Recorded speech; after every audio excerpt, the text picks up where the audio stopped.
The rain had already washed most of the neon from the Seoul streets when they wrapped for the day. The crew was exhausted, but Keanu and Anna stayed behind a little longer, walking from light stand to light stand, thanking people by name, shaking hands, bowing awkwardly but sincerely. It was the kind of small kindness nobody ever puts in a headline, yet the kind that made the local grip wipe his eyes when he thought nobody was watching. Keanu signed a jacket for a shy assistant who couldn't even look him in the eye, and Anna stood in the cold to take silly, blurry selfies with a makeup artist who kept apologizing for her English. They both knew what it felt like to be invisible before the fame, and they never wanted to forget it. By the time they slid into the black van waiting for them, the street was almost empty. The driver was young, nervous, bowing again and again through the rear-view mirror. "Special dinner," he said in careful English. "Private for charity, very important guest, only you two." Anna glanced at Keanu, her brow folding with that tiny frown he knew meant, "Did you know about this?" He shrugged, checking his phone for any message from their manager, but there was nothing. Still, they were used to strange, last-minute invitations, and the word charity always pulled them in. They nodded. The van pulled away from the curb, and the city lights began to smear into streaks of color. The route felt wrong before either of them said it out loud. They were moving away from the river, then under an overpass, then into older industrial streets that had no reason to host a private gala. Keanu leaned forward, his gentle voice not hiding the new tension under it. "Hey, my friend, are we still going to the hotel district?" The driver's hands tightened on the wheel just a fraction. "Short cut," he answered. His eyes never met the mirror. When Keanu's phone suddenly went dark in his hand, the screen freezing and then cutting to black, he knew this was more than a wrong turn. They didn't arrive at a restaurant. The van rolled through a rusted gate into a wide, silent warehouse yard. No music, no cameras, no red carpet, just 3 black cars and men in dark coats who walked like they belonged to the night. The doors opened from the outside. One of the men reached in not roughly, but with an authority that made refusal feel pointless. Anna's throat went dry. She caught the driver's eyes for the first time as she stepped out. He looked like he wanted to apologize and couldn't. For a second, she almost told him it was okay, out of pure habit, then stopped, realizing how insane that would sound. Inside the warehouse, the air tasted of oil and cold metal. A single ring of lights hung above the center, leaving the corners in shadow. Keanu scanned the space like it was a set, looking for exits, ladders, anything, but this wasn't a place designed for cameras. This was designed for control. A man in a flawless black suit stood waiting, hands relaxed at his sides, hair slicked back, face calm enough to be mistaken for kind at first glance. The only thing that broke that illusion was a small, pale scar running from his ear to his jaw, like something had tried to tear a piece of him away and failed. He didn't introduce himself. He just studied them quietly for a few seconds, as if confirming they were real.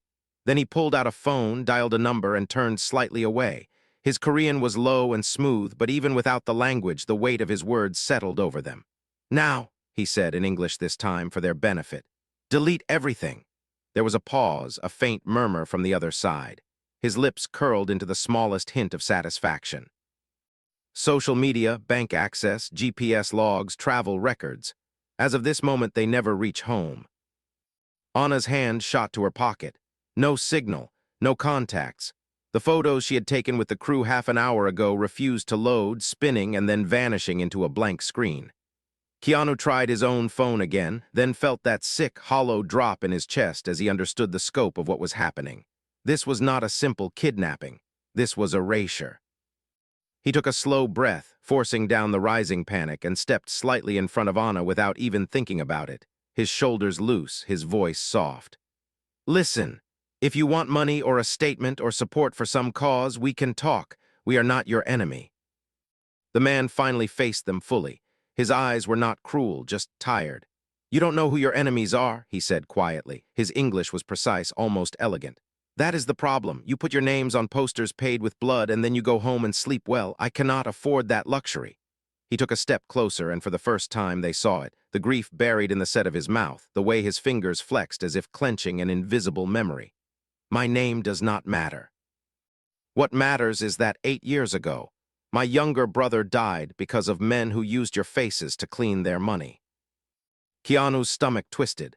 Scenes flashed in his mind, Contract meetings, executives shaking hands, charity speeches read from a teleprompter. So many smiles, so many times he had trusted that other people had checked where the money came from. Anna felt a wave of guilt crash over her, even though she had never signed a deal in Busan, never met this man's brother. It didn't matter. In his story, they were the symbols of a world that had treated him like collateral damage. "We didn't know," she said, her voice unsteady but honest. "I swear to you we didn't know." "I believe you," he replied, and that was somehow worse. Ignorance is a luxury of the famous. He slipped the phone back into his pocket. Somewhere in a different part of the world, fans were already refreshing timelines that would never update again. "You want to live. You will help me end the men who hide behind your faces. You will walk into their trust and open doors I cannot reach. In return, I might let you keep your lives, though the world will never see you the same way again." For a moment, nobody moved. Rain tapped against the high warehouse windows, the only sound in the heavy silence. Keanu felt every year of his life at once, every mistake he hadn't known he was making, every kindness that suddenly seemed too small against this storm. He looked at Anna. Her eyes were wet but steady, a spark of stubborn courage lighting up behind the fear. She gave the tiniest nod, more to him than to their captor, a silent promise. "Whatever this is, we face it together." The man in the suit watched the exchange, then slowly reached behind his back and laid a gun on the table between them, the metal glinting under the lights. "You have one night," he said, stepping away. "By tomorrow, you will decide. Help me destroy the people who turned my brother into a footnote, or watch the last innocent person I still have leverage over die in your place." His eyes held Keanu's as he added, almost gently, "And before you answer, you should probably meet the child whose life now hangs on your courage." The metal side door opened with a tired groan, and a small girl stepped into the harsh light. She wore an oversized gray hoodie and clutched a worn, stuffed rabbit by one ear. Her sneakers were scuffed, her dark hair pulled into a messy ponytail that looked like someone had tried and failed to tame it. She froze when she saw Keanu and Anna, eyes wide, not with the dazzled joy of a fan meeting stars, but with the watchful caution of someone who had learned that adults could be dangerous. The man in the suit softened for the first time. His shoulders dropped almost an inch, and he crouched beside the girl, one hand resting gently on her back. "Soo-jin," he said in Korean, then repeated in English. "These are the actors you like, remember?" The girl blinked, searching their faces as if trying to match them to memories of glowing screens in a much safer room.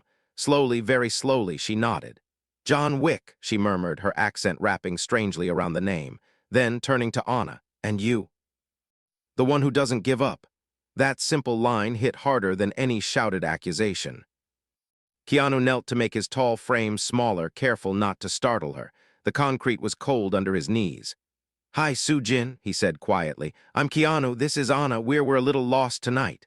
Anna joined him, sitting cross-legged on the floor so they were closer to the girl's height. It was pure instinct for her to smile to make herself less threatening. "I like your rabbit," she said softly. "What's its name?" Soo-jin hesitated, then mumbled, "Dory." Her uncle's hand tightened on her shoulder in something like pride, and in that quick, unguarded moment, they both saw it, the love that still lived underneath all his anger. "She is my brother's daughter," the man explained, standing again, mask sliding back into place. "He died in a gunfight funded by men who cleaned their weapons with movie contracts and charity campaigns." He looked straight at Keanu as he added, "The night he was killed, she was at home watching one of your films. She believed heroes always arrive in time." He let the cruelty of that hang in the air, not as an insult, but as a brutal fact. "Now she is the only innocent person I care about. The last piece of my family." He walked to a small table and set down a tablet, waking it with a tap. Blueprints filled the screen, luxury hotel floors, private elevators, a penthouse marked in red. "Tomorrow night there is a secret investors meeting. Politicians, bankers, studio men from your country, the ones who made the shell companies. They are hosting it as a private script consultation. They will be very happy to see you." He pointed to a narrow hallway drawn on the screen. "You will go in as honored guests. You will wear the cameras I give you. You will place a device in their security room so my people can copy every file. And when it is over, you will walk out, and I will decide what to do with you." When they were finally locked in a smaller room with a thin mattress and a single lamp, the weight of it all crashed over them. The walls were bare concrete, the window was sealed. Keanu sat on the edge of the mattress, elbows on his knees, staring at his hands like they belonged to someone else.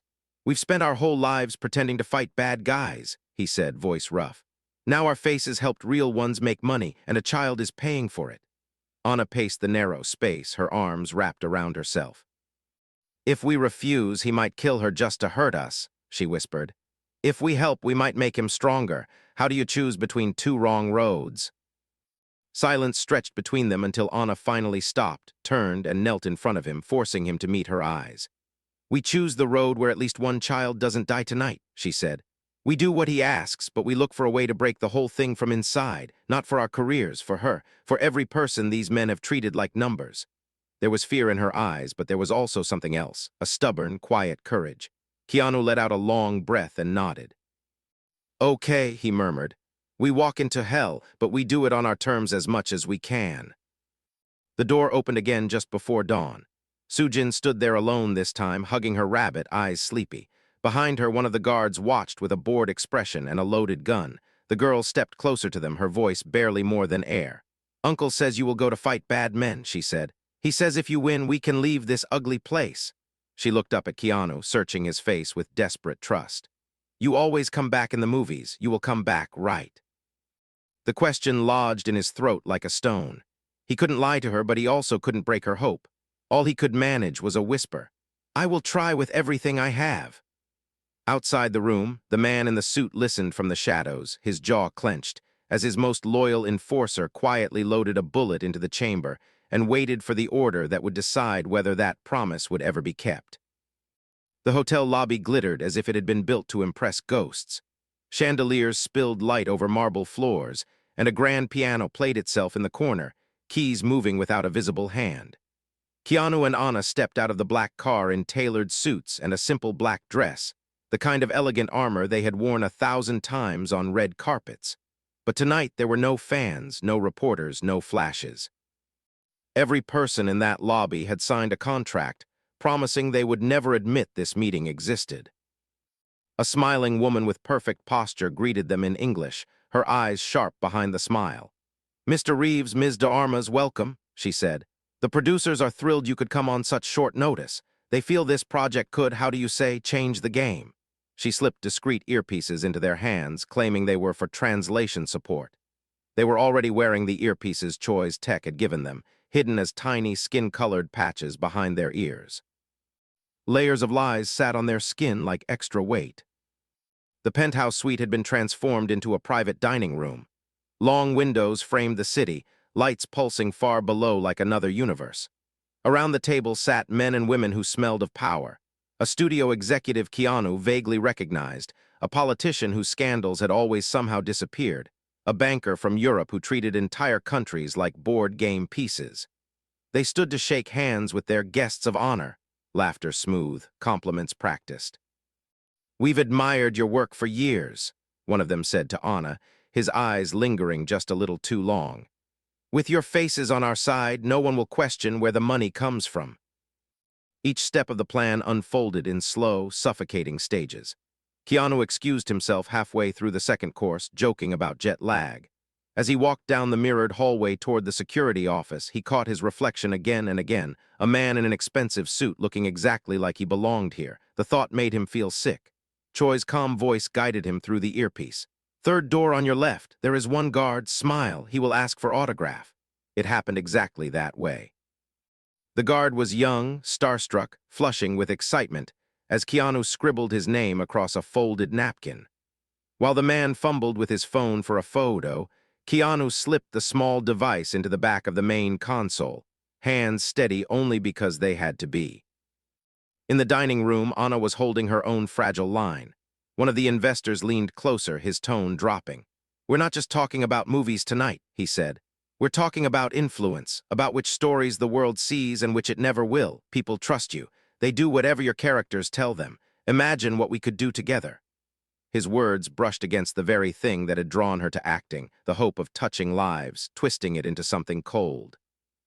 She smiled, the expression brittle at the edges, while her fingers under the table traced the outline of Sujin's drawing folded in her pocket.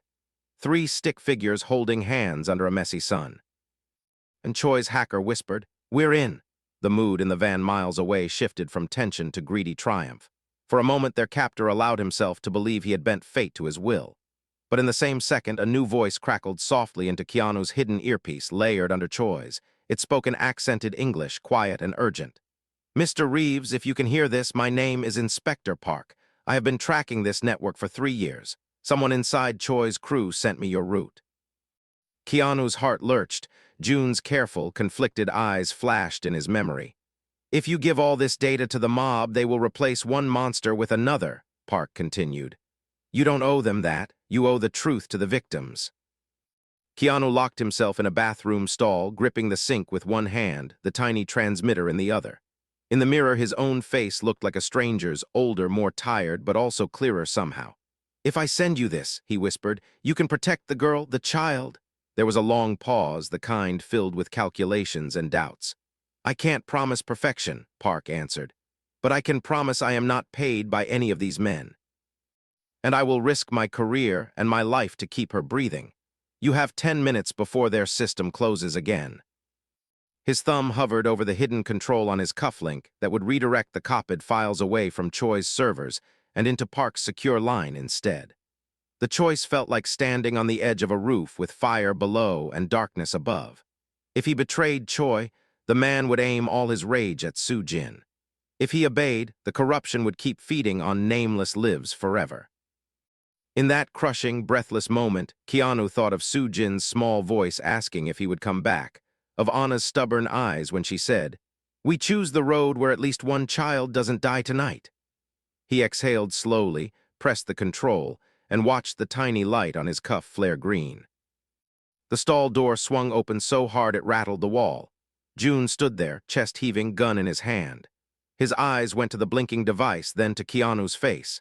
Every muscle in his jaw tightened. "What did you just do?" he demanded, voice shaking. Outside, the elegant noise of the dinner continued as if nothing had changed, but inside that small room everything balanced on the next word either of them would say. The gun looked far too big in June's hand inside that narrow bathroom. The cheap fluorescent light hummed above them, turning his skin a strange pale color, making the sweat on his forehead shine. Keanu stood very still, one hand braced on the metal sink, the other hanging open at his side. The tiny light on his cufflink was still glowing a soft, accusing green. June's eyes stayed locked on it, then on Keanu's face, back and forth, like he was watching his whole life tilt out of balance. "What did you do?" June's voice cracked halfway through the sentence. It wasn't the bark of a trained killer. It sounded like the question of a scared son catching his father packing a bag in the middle of the night. The gun wobbled slightly, but it did not lower. Keanu could feel his own heart pounding in his throat, but he forced himself to speak slowly, clearly, almost like he was on set calming a nervous extra. "I changed where the files are going," he said. "They're not going to Choi's servers anymore. They're going to Inspector Park." June's jaw clenched at the name. His finger tightened on the trigger for a heartbeat, then eased, then tightened again. "You betrayed us," he whispered, but there wasn't much conviction in it. It sounded more like he was trying the words on to see if they fit. Keanu shook his head. "I didn't betray you," he said quietly. "I betrayed the idea that one man should own all this power. You know what Choi will do with those files. He'll erase his enemies and keep the system. Park wants to burn the whole thing down." June let out a shaky breath. His free hand slid over his face, dragging down as if he could pull the confusion off with his fingers. "You don't understand," he muttered. "Without Choi, my sister has nothing. He pays for her treatments. The hospital, the medicine, the government doesn't care. The rich men in that room don't care, only him." His eyes were bright now, more angry at the universe than at Keanu. "Justice doesn't keep people alive. Money does." For a moment, Keanu had no neat answer. He thought about all the charity events he had attended, all the carefully written speeches someone else had drafted. How easy it had been to believe that signing a check was enough. "You're right about one thing," he said at last. "Those men out there don't care. They've never seen your sister's hospital bed. But if we keep letting people like them and Choi run everything, then someone else's sister dies to pay for that medicine again and again forever. Maybe this is the first time the cycle breaks."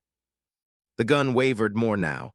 June's eyes were wet, but he refused to let the tears fall. "Park knew your name," Keanu added softly.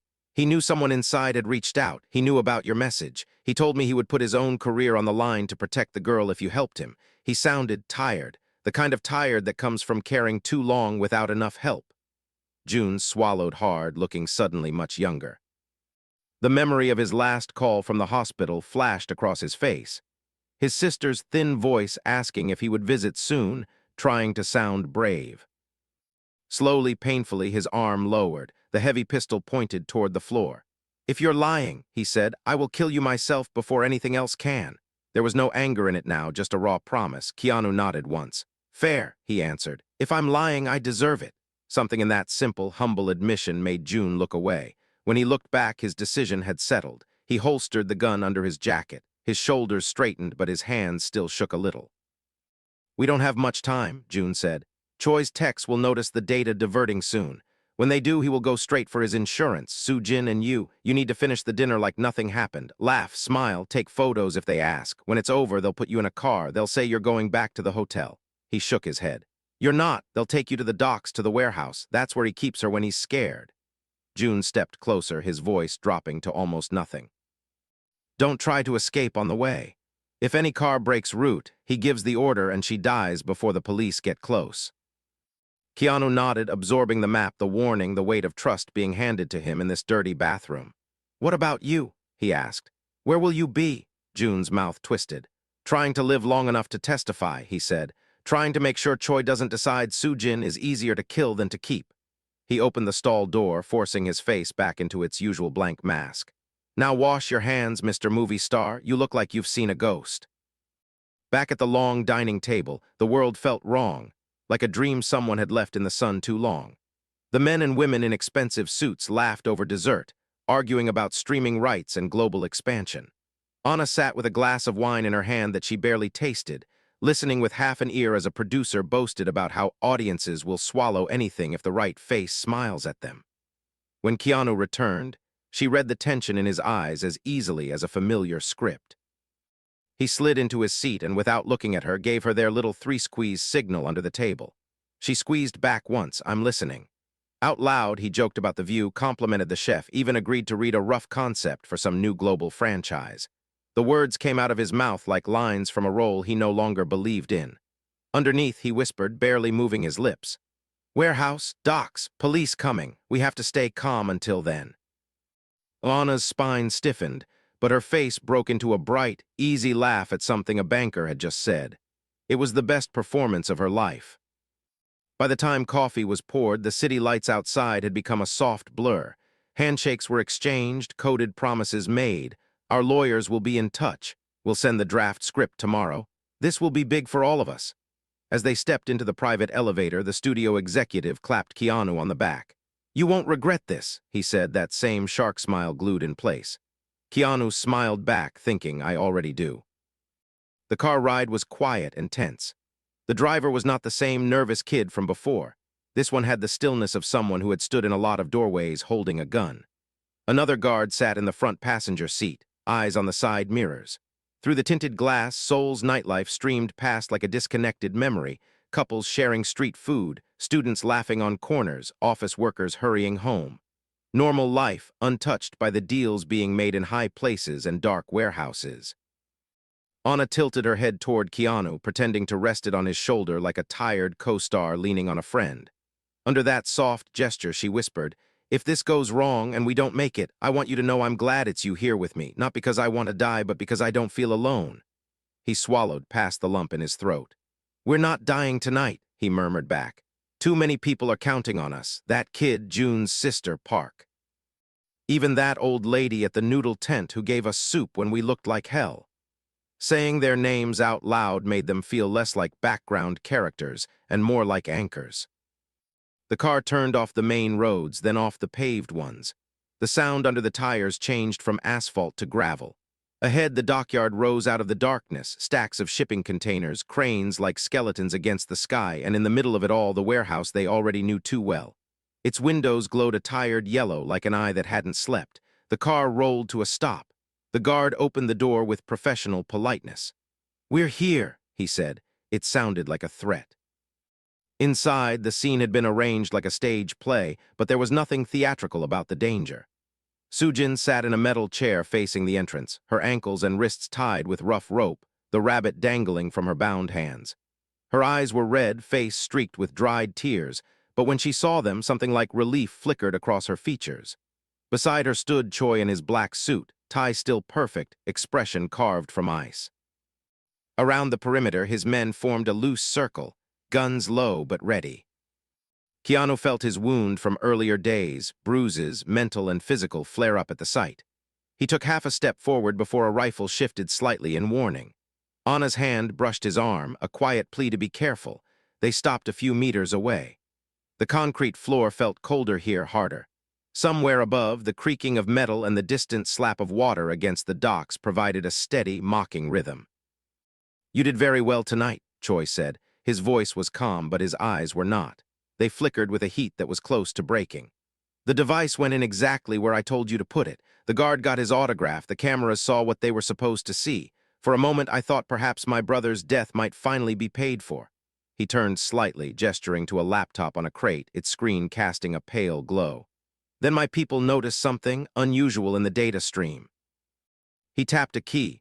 The projection on the wall shifted. There was the bathroom, the stall, the angle from the tiny camera hidden behind the light fixture. Keanu watched himself on the wall as if watching some stubborn character he couldn't control, reaching for his cufflink, pressing the hidden control, that tiny green light flaring to life. Choi let the footage play twice, then froze it with Keanu's hand still on the device. The silence in the room thickened. "You redirected what belonged to me," Choi said softly, "to Park, to the police who let my brother's killers walk for years because the case was complicated." His jaw tightened around the last word. "You gave my enemies the evidence I have hunted for with blood and years." His gaze slid to June, who stood to one side, shoulders tense, eyes on the floor. "And you did not do it alone." He clicked again. Another angle appeared, grainy footage from a cheap security camera in a side street 3 nights earlier. June passing a small envelope through the open window of a parked car, the driver's face obscured but the license plate clear. Another clip, June on a payphone looking over his shoulder. "You thought I did not recognize my own man's back." Choi's voice trembled just slightly. "My own soldier leaking our roots to the law. You thought I would not feel the knife until it was already into the handle." June stepped forward, not waiting to be dragged into the center. "It was me," he said, loud enough that even the men at the back heard. His voice quivered, but he didn't look away this time. "I called Park. I told him about the investors, the shipments, the girl. I told him about your brother, too, about how you started with revenge and ended with this." He swept a hand around at the armed circle, the tied child, the 2 kidnapped actors. "If you have to put a bullet in someone to feel strong again, put it in me." Sujin burst into tears. "Uncle, no," she sobbed, struggling against the ropes, the chair legs scraping the floor. "You said he protected me. You said he is good." Her small voice cracked open something behind Choi's eyes. For a heartbeat, he looked less like a crime boss and more like a man cornered by his own choices, like a father who had promised safety and delivered a nightmare instead. The guns around the room shifted, tiny clicks in the semi-darkness. The men were waiting for an order. Some looked eager, others sick, but none dared move first. Choi raised his pistol, aiming it at June's chest. His hand shook for the first time since they had met him. The sight dug into Keanu like glass. He stepped forward instinctively, putting himself between the muzzle and Anna without thinking, his own life suddenly feeling much less important than the small, tied figure behind him and the kid in front of the barrel. "Stop," Keanu said, his voice hoarse but firm. "If you kill him, nothing changes. You'll still be alone. Your brother will still be dead. Your niece will still grow up in fear of the man who swore to protect her." Choi's eyes burned. "You don't get to speak about my brother," he spat. "You weren't there." Keanu nodded, accepting the rebuke like a blow. "You're right," he said. "I was, but I've lost people I loved too. And I know this. If I had turned my grief into this," he gestured at the guns, the ropes, the terrified child, "they would have died a second time inside me." Before Choi could answer, a new sound cut through the tension, the high wail of sirens, muffled but growing, bouncing off the steel and water outside. Blue and red lights flickered through the dirty windows, stuttering across faces and walls. A loudspeaker cracked to life in Korean, the words sharp and commanding even if Keanu didn't understand them. "Police, drop your weapons. The building is surrounded." The men around the room tensed like a single animal. Chaos arrived in a rush. Some of Choi's soldiers fired blindly toward the doors, bullets punching holes in the metal. Others looked at each other, hesitating. A few scrambled for the back exit. Someone shot out one of the overhead lights, plunging half the warehouse into broken shadows. In that confusion, one gunman near the side entrance swung his weapon toward the nearest leverage he could see. Soo-jin in the chair, still sobbing, still tied, still helpless. Keanu saw the barrel swing before anyone else reacted. Time seemed to thicken. There was no script, no choreography, just the pure, terrible knowledge that if he didn't move now, a child would die in front of him. His body moved before his mind caught up. He threw himself sideways, slamming into Soo-jin's chair with his good shoulder. The shot went off at the exact same moment. Pain exploded in his upper arm, hot and electric, knocking him down. The world turned into a blur of sound and white flame. The chair tipped over with the force of his impact. Keanu landed half on top of it, half on the concrete, the breath punched out of his lungs. Soo-jin cried out in surprise, but then went very still, shielded beneath his weight. He could feel her shaking. Somewhere inside, beneath the agony, he was absurdly grateful for the pain, because it meant he had taken the bullet and not her. His fingers clawed blindly for the rope at her wrists. Anna dropped to the floor beside them, heart slamming against her ribs. She grabbed the overturned chair and dragged it, Keanu and all, behind a stack of crates as splinters and bits of concrete flew overhead.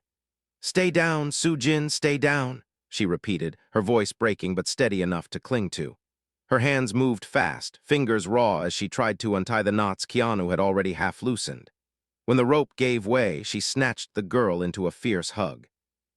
Soo-jin buried her face in Anna's shoulder, still clutching her rabbit in a death grip. On the other side of the room, June saw the same gunman swing toward the fallen figures, desperate now to finish the job. Something inside him snapped. With a wordless shout, he launched himself forward, tackling the man from behind. They crashed into a pile of wooden pallets, the guns skidding across the floor. The other man was stronger, heavier, fueled by panic, but June had something else. The raw, furious need to finally protect someone without being paid to. He took a punch to the jaw, tasted blood, and kept going, pinning the man's arm and slamming his head into the concrete until the fight leaked out of him. Choi stood in the center of the storm, frozen. He watched his own world disintegrate in flashes of muzzle fire and screams. The actors he had kidnapped were bleeding and still shielding his niece. The soldier he had trained was fighting not to protect money or shipments, but a child. The men he had paid were scattering like frightened dogs. Somewhere deep beneath the layers of anger and control, the memory of his brother's last day surfaced. His stubborn smile, his promise to keep Soo-jin safe if anything ever happened, the way he had mocked Choi for trusting businessmen with no souls. For the first time since that terrible night, Choi felt something other than rage. Shame. Shame that he had become exactly like the men he swore to destroy. Shame that a stranger from another country was bleeding on his floor for a child who wasn't even his. Shame that his niece's eyes, when they had met his earlier, had been full of fear, not trust. His gun arm sagged. The pistol felt heavy, pointless. He reached into his jacket with his free hand and pulled out his phone. His thumb hovered over the contact that had once made him feel untouchable, the one call that could erase people, move money, silence witnesses. Then he scrolled past it, finding another name, the head of his scattered enforcement teams. When the man answered, half shouting over gunfire, Choi's voice cut through like a blade. "Stand down," he barked in Korean. "All units, no more shots. If you keep firing, you answer to me, not the police." There was a stunned silence on the line. "Boss, they're inside, we can still," the man began. Choi interrupted louder. "It's over," he said. "We're done. Tell everyone, lay down your weapons and walk away if you want to breathe tomorrow." He ended the call before the man could protest again. The decision left him strangely lightheaded. He dropped the phone. It clattered across the floor, forgotten. The main doors burst inward under a final blow. Inspectors and officers poured in, vests marked with big reflective letters, guns sweeping the room with practiced precision. Someone shouted orders. Several of Choi's men, already shaken by his command, dropped their weapons and raised their hands. A few tried to run and were tackled. One officer sprinted to Keanu and Anna's corner, his gun lowering when he saw the kid and the wounded man instead of an ambush. Inspector Park strode in behind the first wave, face set in that familiar, exhausted determination. His eyes took in the whole scene in seconds. Choi standing unarmed, June kneeling over a subdued gunman, Keanu bleeding but conscious, Anna wrapped around a trembling child. "Don't shoot," Choi called, raising both hands high. The sight of the legendary fixer surrendering stunned even his own men. I will talk, I will testify, but these people walk out of here alive. Later, the official reports would be neat and dry. Suspects apprehended, evidence secured, victims rescued. The real moment of change was smaller, messier. Park walked up to Choi, cuffs ready. The two men faced each other in the shattered warehouse that had been their invisible battleground for years.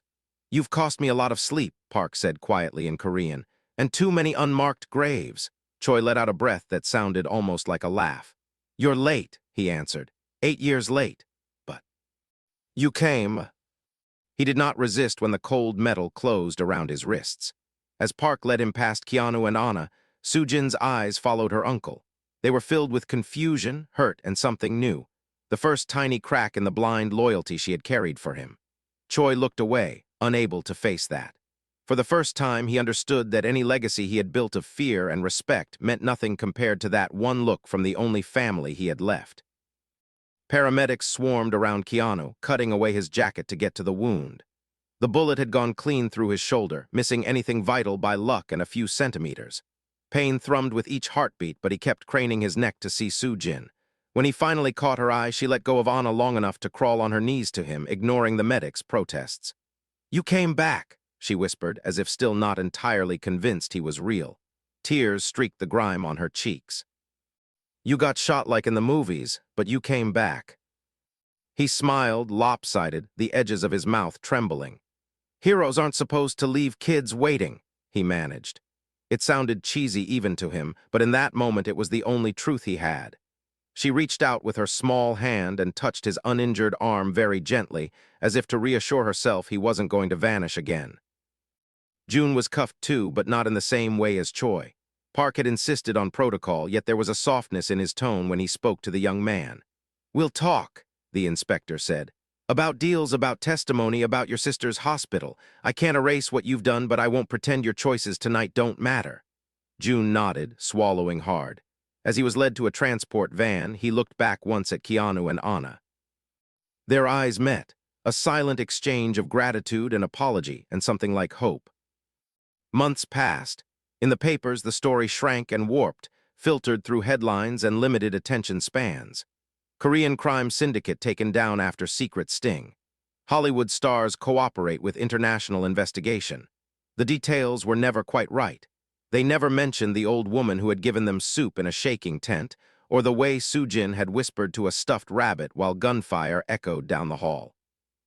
In a modest conference room inside a government building, far from the glamour of any premiere, Keanu and Anna sat at a long wooden table facing a half-circle of reporters and a few cameras. Their clothes were simple. No designer logos, no carefully styled looks. They had insisted on that. Park sat beside them. June, in a plain shirt with a probation officer in the back of the room, had been allowed to attend as a cooperating witness. Soo-jin watched from the front row, feet swinging above the floor, clinging to Dory as if it were a lifeline. When it was his turn to speak, Keanu didn't gesture grandly or project a persona. He stared down at the prepared notes someone had offered him, folded them once and set them aside. I spent most of my career playing people who knew exactly what to do in a crisis, he said slowly. But in that warehouse, I was scared and confused. I made mistakes before that night. I didn't ask where certain money came from. I trusted the wrong people to handle the boring details. Those boring details were actually lives. His voice wavered just a little on that last word. Anna talked about fear too, how her first instinct had been to survive, to protect her own future, how shameful that had felt when she saw a child tied to a chair because of choices adults had made. She spoke about learning that courage is sometimes not a roar, but a quiet, shaking decision to do the right thing even when everything in you wants to run. I'm not proud that it took this for me to wake up, she said, but I'm grateful I got the chance to change. June gave his statement, voice low, detailing routes and accounts and names. He did not excuse what he had done in the past. He simply told the truth. Park outlined the dismantling of the network, the rescued victims receiving support, the upcoming trials. Cameras flashed, but there was no sense of spectacle. It felt more like a long, deep exhale after years of holding breath. Some weeks later, in a quiet corner of Incheon Airport, there were no microphones, just 4 people and a stuffed rabbit waiting for a boarding call. Keanu's arm was mostly healed now, though it still ached when the weather changed. He sat with his sling gone but his movements careful, watching Sujin fall asleep with her head in Anna's lap, her fingers tangled in Anna's hair. The girl had insisted on coming to say goodbye. Not forever, she had clarified. Just see you later. In movies, people always come back in sequels. Anna stroked Sujin's hair absent-mindedly, eyes distant. I used to think my job was to escape into other lives, she said quietly. Now it feels like maybe my job is to bring a little truth back with me instead. Keanu nodded, understanding more than he could put into words. The roles he chose after this would not erase what had happened, but they could honor it. Stories he had learned the hardest way were not neutral things. By the large window, June stood with a cheap phone pressed to his ear, smiling in a way they hadn't seen before. Yes, the doctor said the new program will cover most of it, he was saying in Korean.